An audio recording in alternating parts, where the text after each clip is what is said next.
Você já imaginou como seria se sua empresa funcionasse como um grande time? Você já imaginou, né, se o narrador fosse falar para você, pô, olha só o pessoal jogando aqui dentro da empresa, tal, olha aqui como tá jogando por música. Mas não é assim que funciona, né? Geralmente algumas empresas funcionam mais na bagunça, na confusão, na indisciplina, na galera correndo a apagar incêndio. O que mais tem lá é bombeiro na empresa. E o pessoal reclamando, pô, todo mundo desanimado. Você vai no cafezinho, dá vontade de chorar, assim, né? Porque você conversa com um, pô, tá ruim. Por que isso aí funciona desse jeito? Por que acontece isso, pessoal? Porque a gestão de processo não tá funcionando. Orquestrar a empresa, né? Fazer a gestão de... Como se fosse jogando por música, uma orquestra, assim, no time. Na empresa é a mesma coisa, e quem faz isso, na minha percepção, é quando está bem conectado à gestão de processo. Ela vai trabalhar quase como uma orquestra funcionando, tal, não uma orquestra que toca uma coisa totalmente uma coisa bem horrível. Não é isso, é um negócio mais organizado. Uma coisa que eu falo é que, poxa, como é que você consegue melhorar? É a gestão de processo, aí ela que vai ajudar. Você vai tirar as pessoas da zona de conforto, as pessoas não vão trabalhar na zona de conforto, mas também não vão trabalhar na zona de morte, né? Na zona de pressão extrema, você vai colocar as pessoas na zona de fluxo. E o que é a zona de fluxo? A gente chama de relaxamento concentrado. É onde você consegue dar o maior potencial da sua capacidade no trabalho, e é como, se você procurar aí o segredo dos campeões, uma vez eu vi um vídeo, você vai ver, vocês vão dar risada, né? Da minha idade, mas do Pete Sampras contando que a grande sacada para ele, né, é quando ele via tudo em câmera lenta, conseguia pensar e fazer a coisa da melhor maneira possível. Na minha percepção, gestão de processo é muito parecido com isso. Ela vai permitir que você enxergue muito bem como as coisas funcionam, o que se espera de você, o que você tem que entregar, qual indicador você vai ser medido, enfim, como as coisas se estruturam para que você tenha tempo de trabalhar no relaxamento concentrado e fazer a coisa muito melhor. Por que eu digo isso, pessoal? Por experiência própria. Porque como engenheiro, quando me formei lá atrás, desde a época do estágio, que gestão de processo funciona. Eu digo isso porque, pô, eu fiz estágio numa pequena empresa metalúrgica, depois eu fui para um grande banco, trabalhei em projetos desde a área da saúde até na área de educação, assumi o escritório de processo de uma empresa. Eu pude perceber que funciona muito e ajuda muito a empresa, tanto a empresa como, lógico, os colaboradores, a entregarem os bons resultados. Não cabia, né, quando eu estava lá no estágio, na minha cabeça, que a gente conseguisse melhorar o processo, implantar a gestão de processo, era um assunto muito chato para mim. E não cabia na minha cabeça que a gente conseguisse implantar isso. Por quê? Porque sempre quando eu falava, precisamos implantar a gestão de processo, me lembrava, vamos botar ISO, né? Então vamos lá, prepara um PowerPoint com, como é que chama, um fluxograma no PowerPoint, depois escreve um POP, um procedimento operacional padrão, conecta as coisas, vai, entrega para as pessoas e pede para as pessoas executarem. Aí você pode fazer auditoria, dar ralo ou dar advertência formal para as pessoas, para que elas executem aquele processo que você definiu. Eu ia lá, tentava fazer isso, munido da minha super experiência de recém-formado, antes disso nem formado eu estava, né? E geralmente quando eu estava no estágio eu pegava áreas super importantes para lidar, como fazer inventário, essas coisas que todo mundo adora, assim, que é muito legal. Você concorda? Então, beleza, pode ser. E aí eu ia lá com o meu processinho, você vai fazer inventário, tem que fazer assim, assado e tal. O que acontecia? Eu virava as costas e o negócio ferrava. E aí, o que você faz? Você faz o tradicional, reclama, né? Pô, o pessoal lá é malandrão. Falei ali, ó, tá dando errado, tô mandando peça errada pro cliente, porque eles não estão executando um super processo criado aqui pelo estagiário. Não encosta no nariz, que as pessoas acham que quando encosta no nariz é mentira.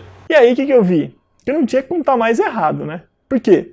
Eu tentava resolver um problema da empresa, na minha cabeça, né, que faltava processo, procedimento, tentando botar mais burocracia. Tem que colocar mais fiscalização, tem que colocar mais inspeção. Você tem que resolver a causa, né? Tem que entender o que está acontecendo, porque as pessoas estão fazendo errado. E aí, depois de muito estudar, eu comecei a aprender que 20% vinha das pessoas realmente fazerem alguma coisa errada, tal, e 80%, vinha dos processos estarem definidos errados, né? Era muito claro isso. E demorou para eu poder aprender isso, né? Vamos dizer assim, foram 14 anos do estágio, quando eu estava lá no estágio, fazendo meu super inventário do estoque, até quando eu assumi o escritório de processos de uma empresa de grande porte. Todo esse caminho, né, desses 14 anos, foram de muito estudo, muito quebrar a cabeça, muito entender, muito conversar com as pessoas para conseguir ver como essas coisas se conectam. Se conectar, na minha percepção, é como as coisas funcionam. Então, é muito interessante isso, né? Como a gente consegue mudar, depois de estudar, ler, aplicar, fazer, né, identificar o problema, testar soluções, mudar.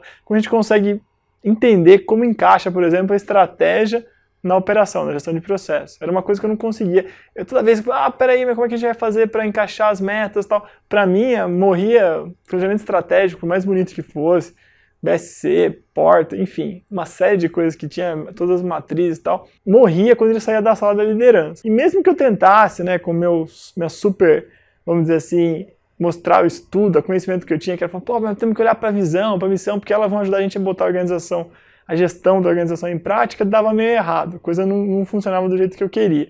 Não tem jeito de nós fazermos a gestão de processos desse jeito, daquilo lá que o pessoal fazia, né, mais burocracia, tal. A gente tem que fazer a gestão de processos de um jeito diferente, que é o que eu vou falar nesses vídeos aqui para você. Então, né, eu estou muito contente para poder passar um pouco do que eu aprendi, pouco não, vou tentar passar bastante, na verdade, vou compartilhar com vocês o que eu aprendi para poder fazer gestão de processos, dar resultado, para sair vamos dizer assim, da parte etérea para a prática. E uma outra coisa que é muito legal que a gente conseguiu fazer é colocar um software. A gente criou um software que sempre foi meu sonho. Que era o quê? É um software que consegue fazer duas coisas que eu acho super importantes. 3, que é conectar gestão de processos, gestão da rotina a indicadores. Esse software ajuda demais para mim, quando eu era gerente do escritório de processos, era meu sonho ter um software, gestão do negócio, KPI e tal, todas aquelas coisas super importantes para a gente conseguir fazer o negócio funcionar. Então, de 2003, quando eu comecei lá a fazer o super projeto, quando eu era estagiário de análise de inventário, discussão do negócio, gestão dos processos do inventário, até agora, né, 2016, que é o que a gente desenvolveu esse conteúdo que eu estou comentando com vocês vão conseguir entender tudo que foi mudando e o que a gente conseguiu agregar de conhecimento novo, de desenvolver, de mudança, para fazer a gestão de processo sair da parte do blá blá blá, daquela coisa etérea, para coisas que realmente fizessem sentido. Então, como é que funciona esse negócio de gestão de processos? É como se fosse um relógio. O que é a história do relógio? O relógio existe para cumprir uma função. O que é mais importante o relógio fazer é marcar as horas. Não tem jeito do relógio funcionar se ele não estiver marcando hora. Pode falhar tudo o resto, mas se você olhou para o seu relógio e não está marcando hora, tem alguma coisa complicada. E não é empresa, é a mesma coisa. A empresa tem uma função. Assim como o relógio é marcar horas, a empresa tem que ter alguma coisa, né, para que ela serve para entregar, alguma função que ela vai desempenhar. Uma maneira muito fácil de se conseguir analisar é enxergar a organização assim como a gente enxerga um relógio, como um sistema. Que foi a grande sacada, assim, né, que o Deming, numa reunião da JUS em 1950, falou assim, olha aqui, tá aqui uma figura que é a organização como sistema. A gente já mostrou várias vezes essa figura para vocês em alguns cursos, mas assim, é muito importante sempre voltar nessa tecla. Tem que funcionar como sistema. E qual é a ferramenta que ajuda a gente a enxergar a organização como um sistema? É o LOP, que é o Linkage of Process. Mas era para enxergar a organização como um todo. Para enxergar o que a gente realmente quer entender, o que a gente realmente quer ver, o negócio da gente, a gente usa o CIPOC. Por quê? Ele delimita quais são nossas saídas, quais são os nossos clientes, o que a gente precisa para executar nossos processos, para transformar entradas em saídas e quem fornece isso pra gente. Basicamente é isso. E o sistema, né, você vai conseguir enxergar o sistema funcionando, porque ele vai pegar uma entrada e vai transformar uma saída. O relógio, o meu que eu estou usando hoje, ele transforma o que? A corda que eu dei nele, né, a energia mecânica que eu coloquei, dei corda, tensionei a molinha dele em movimento para poder marcar o horário para mim. A mesma coisa a gente tem que pensar na empresa. Então, quando você estiver lá executando suas atividades, transformando as entradas em saídas, você vai estar sempre pensando em como fazer para satisfazer o cliente. Quando você consegue definir a descrição do negócio, né, que é o CIPOC para a sua empresa, fica muito claro onde você tem que colocar indicadores para poder medir. Eu só posso falar que uma empresa está indo bem ou não quando eu estou medindo o que está saindo lá. E qual que é o mais importante? É medir a saída. Mas eu vou medir aqui o tempo de energia elétrica que eu estou usando. Ok, é importante talvez isso. Mas a primeira coisa que você tem que medir é a satisfação do cliente. Você está recebendo o que ele quer, ou seja, se você está conseguindo atender a necessidade dele, no prazo que ele precisa e no custo que ele pode arcar. Se não tiver essas três coisas, você não vai conseguir atender o seu cliente. E aí o que acontece? Infelizmente, o mercado pode ter crise, não pode ter crise, pode ter melhoria ou não tem. Vai ser muito ruim para você porque você vai acabar saindo tirado do mercado, você vai sair do mercado. E o que a gestão de processo faz? É justamente isso. É conseguir enxergar a maneira e organizar como as entradas se transformam em saídas. Então, quando a gente falou bastante disso, eu queria fazer outra pergunta. Como tudo isso se conecta? Né? Ou seja, como é que a discussão do negócio da empresa vai ajudar a elaborar a gestão de processos? Como assim? Pô, é simples. Por quê? Você vai conseguir entender, né, o seu ponto de partida vai ser o quê? Você olhar para os processos e começar a desdobrar. Então você fala, ó, meu sistema é esse, né? Minha discussão do negócio está aqui. Pô, beleza. Coloquei os indicadores aqui nas saídas. Se eu quiser olhar o indicador, eu vou conseguir entender o quão longe ou quão perto eu estou da minha meta, que veio lá da parte estratégica, que é algo que as pessoas...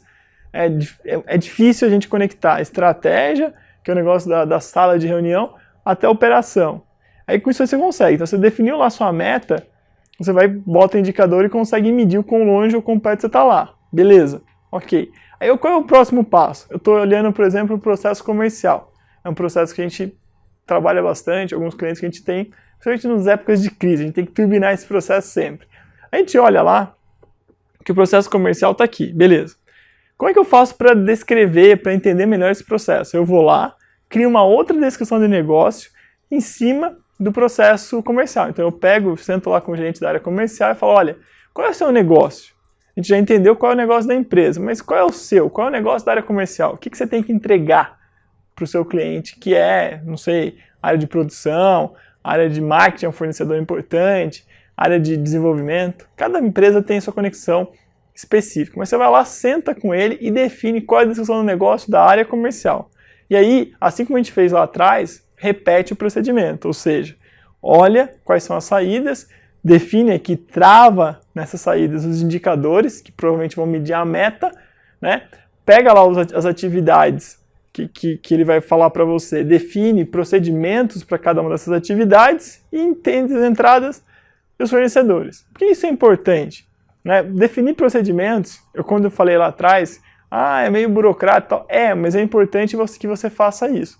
Por quê? Senão a gente não consegue padronizar a empresa e coisas que estão na minha cabeça, como talvez gerente da área comercial, né, o dono do negócio da área comercial, pode não estar na cabeça da minha equipe. E aí acontece problemas. Então, por mais que seja simples, por exemplo, um cafezinho, é sempre bom definir um procedimento que a gente vai fazer, que a gente vai executar aquilo, porque em cima do procedimento, né, do fluxo ali, que a gente vai conseguir melhorar o processo. E uma coisa importante, né, que eu queria comentar é que muitas pessoas devem estar pensando, ok, né, gestão de processo é importante, mas como é que eu consigo fazer a gestão de processo se a cada minuto, explode uma bomba nova, ou seja, pinta uma nova demanda que eu tenho que fazer, que é urgente, esse tipo de coisa. Como é que eu consigo me organizar lá se eu tenho esse monte de coisa para fazer? Calma, pessoal, é simples. A primeira coisa é que isso não pode acontecer. Por que não pode acontecer? Porque toda vez que alguém demandar para você fazer mais alguma coisa, né, fora do escopo das suas atribuições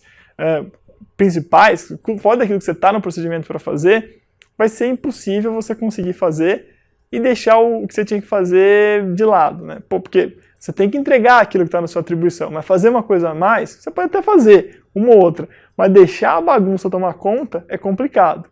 Para você conseguir atender essa nova demanda, você precisa colocar isso com um certo planejamento. Então, por exemplo, você tem que analisar, ok, eles querem que eu faça um relatório X, um novo relatório X, eu faço um cálculo, eu faço alguma coisa aqui na minha área. E aí, né, eu tenho que entregar, meu cliente é tal, eu começo a descrever o que é isso, ou seja, quais as atividades, qual o procedimento que eu vou usar, quais os insumos que eu preciso, quais as entregas que o cliente deseja, quem é o cliente e qual é o meu fornecedor daqueles insumos. E aí, define um indicador que vai conseguir medir se eu estou entregando o que o cliente quer, no custo e no prazo que são necessários para ele, e aí sim eu consigo dimensionar, por exemplo, se eu vou precisar aumentar a equipe ou não, né? Quantas horas homens eu vou ter que utilizar, ou se eu vou precisar de um sistema, enfim. Eu consigo dimensionar claramente o que eu preciso para poder entregar aquilo. Você pode falar, meu gestor não quer fazer isso, minha liderança não quer, eles querem fazer um negócio rápido, ninguém quer pensar. Ok, mas quando você conseguir mostrar para eles que é muito melhor a gente fazer aquela regrinha de passar 2 dias planejando e 1 executando, do que a gente passar 1 dia planejando e 20 executando. Quando você conseguir mostrar para ele por números, né, por fatos e dados, que é muito melhor fazer isso, faz um teste. Entra uma parte de qualquer jeito, na demanda maluca, e entra uma parte estruturada. Eu tenho certeza que você vai conseguir mostrar que você está atendendo muito melhor a segunda, a estruturada, do que a primeira. E aí, bicho, com dados e fatos, fica muito fácil mostrar para o gestor ou para qualquer um da liderança que aquilo dá resultado. E aí, o que é interessante, né, quando você consegue mostrar que dá resultado, bota lá na apresentação, a gente tem vários exemplos aí no nosso site de apresentações para você olhar e botar, você vai começar a ser visto como um vetor de mudança. O que é um vetor de mudança? Pô, quando eu era gerente, tinha gente da minha equipe que era um vetor de mudança. Eu pedia alguma coisa, eu sabia que aquela pessoa ia propor maneiras novas de se fazer de forma estruturada. E aí, cara, ele era o meu top of mind, porque qualquer coisa pedia para ele, ele ia executar. Outra coisa muito comum, né, que você deve estar pensando é, ok, gestão de processo, uau, super legal e tal, mas como é que eu melhoro a eficiência para poder me dedicar à gestão de processo se meu dia tem hoje que ter 30 horas? A primeira coisa é conhecer seu negócio, a descrição que a gente falou lá atrás. E depois, né, é padronizar a operação, como você vai operar por meio dos procedimentos, para buscar melhorias que fechem, preencham esse gap entre o que a empresa espera e o que você entrega, ou sua área, seu negócio entrega. E ao conhecer seu negócio, saber aquilo que os clientes que realmente precisam e demandam, é possível você se concentrar na execução dessa tarefa e melhorar essa tarefa. Conseguirá, por exemplo, saber onde estão os problemas e corrigir. Isso é muito melhor, porque facilita você a fazer a melhoria. Então, quando você consegue, por exemplo, pegar e balancear a carga de trabalho para cada pessoa na equipe, você está fazendo uma melhoria que pode resolver a questão das 30 horas. Você consegue eliminar, por exemplo, né, olhando lá onde estão os seus gargalos, distribuindo a carga, fazendo esse tipo de análise, o que você pode eliminar as 6 horas que você tem que economizar para que as 30 horas se tornem realmente um dia de fato, com as 24. Mas, como gerenciar os processos e bater as metas do planejamento estratégico? Algumas pessoas têm um pouco de dificuldade, né? É altamente justificável essa dificuldade, de conectar estratégia com processo, que é execução. Todo mundo fala de planejamento, vários modelos aí de planejar, mas pô, botar o negócio em prática é o difícil. Um dos problemas crônicos que a gente vê nas empresas que a gente atua é exatamente isso, o desdobramento da estratégia até nos indicadores que estão no processo, né, na discussão de negócio e nas atividades de maneira geral. E se eu tenho, por exemplo, uma meta de crescer 40% minhas vendas, quais processos eu vou ter que mudar para conseguir alcançar essa meta? Vamos voltar lá para aquele gerente que eu comentei, dono da operação, da descrição do negócio dele, né? O negócio dele é a área comercial. Então ele vai ter que entregar um resultado desse, aumentar 40%. E para fazer isso, ele tem que fugir da definição de insanidade, que é esperar que suba 40% fazendo a mesma coisa que ele está fazendo hoje, só fazendo um pouco mais ou ficando até mais tarde. Não adianta, isso não dá resultado. Aí é importante, pessoal, vocês focarem em quais mudanças. Para não haver surpresa, todas as melhorias e as mudanças que você vai pensando devem estar alinhadas com a meta. Então, você vai pensar uma mudança e lembrar 40% que eu tenho que aumentar, que eu tenho que fazer e tal. Nesse exemplo aqui, uma das maneiras de você fazer é começar a olhar quais são as entradas, quais são as atividades e como você pode melhorar, o que você pode mudar, quais são as sugestões de mudança que você tem para testar novas configurações, novas maneiras de se fazer para ver se alcança os 40%. Eu acho que aumentar a venda em 40% com um tiro muito difícil, mas se você tem um processo de fazer a gestão de processo até alcançar lá, eu acho que dá resultado. No próximo vídeo, vocês vão conhecer um pouco mais da gestão dos processos. Mas, para fazer isso, para não dizer que eu estou aqui contando história de pescador, a gente vai chamar uma pessoa para mostrar um caso real, né? Vamos chamar aqui o Luiz Gustavo, que foi um ex-aluno e também é um engenheiro animado com essa história de processo. Ele gosta muito de gestão de processo e ele conseguiu transformar, né, a gestão numa pequena fábrica do interior de Santa Catarina. Vocês vão ver, né, como essa parte de produtividade, os problemas que ele tinha problema com produtividade, qualidade, como bater meta, ele conseguiu resolver tudo isso em, vamos dizer, 1 ano, assim, que é um prazo bem curto na minha percepção para conseguir dar um choque de gestão de processo numa empresa. Com esse caso real, a gente vai ver todo esse conteúdo que a gente aborda dá resultado. E você consegue transformar uma empresa onde o pessoal está desanimado, você está estourando o custo toda hora, as máquinas estão quebrando, você não consegue entregar para o cliente no prazo, o cliente reclamando, em algo, né, numa máquina que dá resultado. A última coisa que eu queria falar para vocês nesse vídeo é o seguinte, não deixem de comentar esse vídeo. Por quê? Porque é importante para nós, sabemos o que você está sentindo, ouvindo, tendo dúvida. Então, manda pra gente, escreve aqui embaixo, né? Faz comentário, manda e-mail, para que a gente consiga pegar dúvidas, sugestões, problemas, dificuldades que você enfrenta, que vocês gostariam de perguntar, para a gente poder responder no próximo vídeo e também para a gente poder conversar com o Gustavo, né, com o Luiz Gustavo, para ele poder dar um detalhe maior nisso. Bom, era isso que eu tinha para falar e até o próximo vídeo. Grande abraço!